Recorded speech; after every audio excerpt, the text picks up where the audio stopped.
Electron configuration. So what exactly is the electron configuration? The electron configuration is basically mapping out where the electrons are of your element based on the energy level, sublevel, and the molecular orbitals. So once you have your entire electron configuration all mapped up, you should be able to see how the electrons are built up upon each other to make up your element.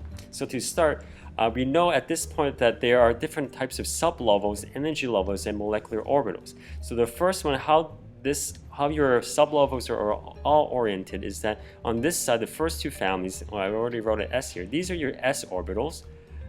And you can see that on this side, you have your P orbitals. So helium actually gets kicked over here. So these are your P sublevel.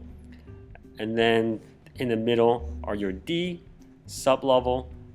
And then your bottom ones are going to be your F sublevel. So how do we build an atom? So if we were to look at something like sodium, for example, sodium is over here. So let's do an example of sodium. In order to build up sodium, we need to add electrons. So in order to add electrons, we have to start from the beginning in this low energy level. That's what you call the Aufbau principle. That's the German word for to build up. And we need to build up based on the energy level. So we need to start from your hydrogen. We need to add your first energy level, first sublevel, and there are 2 electrons to fill that first orbital. Now we're going to jump into the second energy level, which is 2s, and then 2 electrons for your the 2 electrons here. Now the next energy, higher up energy level, is going to be in your P sublevel, which is going to be your 2p6 for 6 electrons to build all these ones. And finally, sodium is over here in the third energy level, so we're going to put 3s, and because sodium is right here and only has 1 electron, and we're going to put 1 electron over here.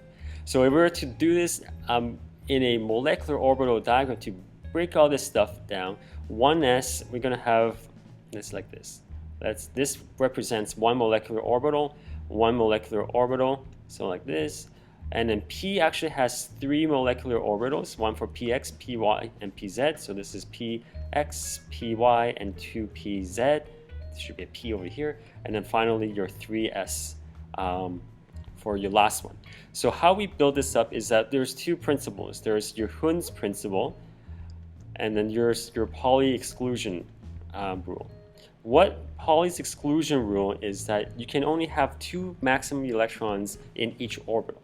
And in order for 2 electrons to occur, they actually have to have opposing spins. That means that if I were to fill this molecular orbital, I need to do a spin up and a spin down. That's your 2 opposing spins to occupy this. So there are 2 electrons here. And then what Hund's rule is, Hund's rule basically represents that you need to fill up all the orbitals before completely filling up the first one. It doesn't really apply to S because there's only 1 orbital, but if you look at the P sublevel, there are 3 individual orbitals here.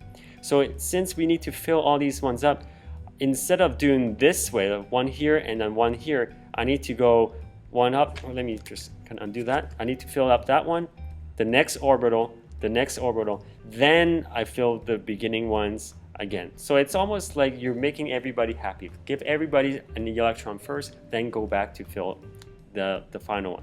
And then lastly, 3s is 3s1. So you can see I have 1, 2, 3, 4, 5, 6 total molecular orbitals.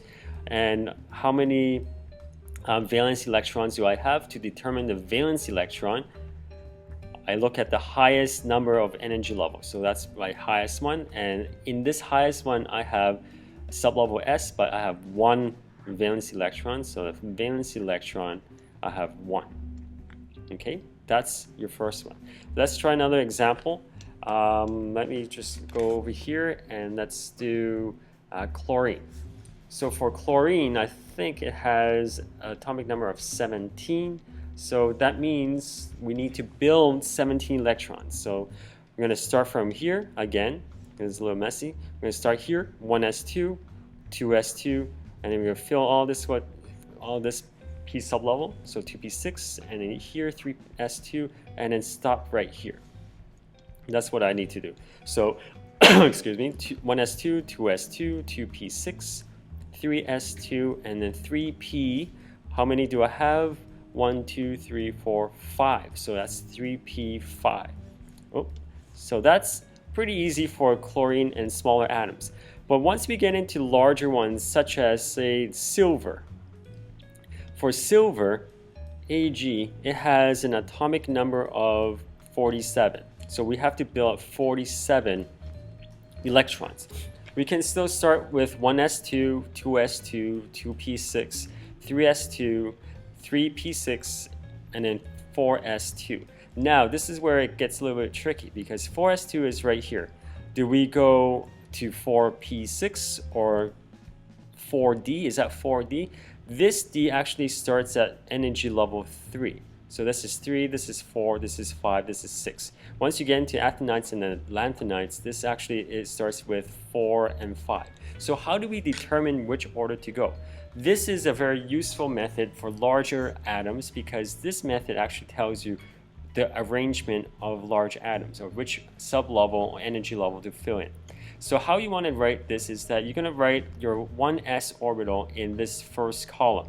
So just do 1s to write this on your test, and then the next column you're going to start with the 2, but the second sub-level, which is your p. So this is your 1s. But then instead of putting right beside the s, you're going to put it right beside your energy level of 2. And then next one is going to be your third energy sub-level, which is your 3d. So again, this is all your 3s, so 3, 3, and 3, and the last one is your 4s. Okay, so this is your 4f. So if you look at this, right now we're at, we want to get to silver, we're at 4s2. So what's after 4s2? You're going to do this zigzag. So you go here, that's your first orbital to fill in, second, third, and then fourth. So right now we're done here. So you can see that after we're done here, we're going to do another zigzag line, slanted line. We're going to hit 3d first, and if you see that, D actually has 1, and then you have 10 electrons. So this should be 3d10. So what's after 3d? Then we go to 4p, and so that would be 4p6. What's after 4p? Then we go to see 5s. So that's going to be 5s2. And then where are we heading? So this is 5s right now. So this is 4, this is 5. Now we need to go back to here, right? Is that right? Do we go to 4d? Yes, we do. So we go to 4d, 5p, and then 6s. We haven't hit any f yet because f is actually after where we need, because 4d is where we need to go. I hope I didn't confuse you, but we're at 4d right now and be 4d9. But if you were, let's just fill this in. So 5s and 4d9. But if you were to get really large atoms, then you would have to go use this order and fill in 4f first, and then 5d, and then 6p, and then so forth. So this is a very useful method to have on the test to know the order of your buildup, of your energy level and sub-level. And that's it. So this is silver. To determine the valence electrons, look for the largest number. So that's 4. Oh, actually not 4 because we have a 5 here. So the valence electron for silver will be 2 valence electrons. Cool for a transition metal. So that's your electron configuration. And don't forget, there's the 3 principle: off-bound to build up. Hund's rule is to sort of spread out your electrons to all do molecular orbitals first. Pauli exclusion is opposite spins of your electron, 2 maximum for each. And I hope that has helped you. So see you later. Thanks for watching.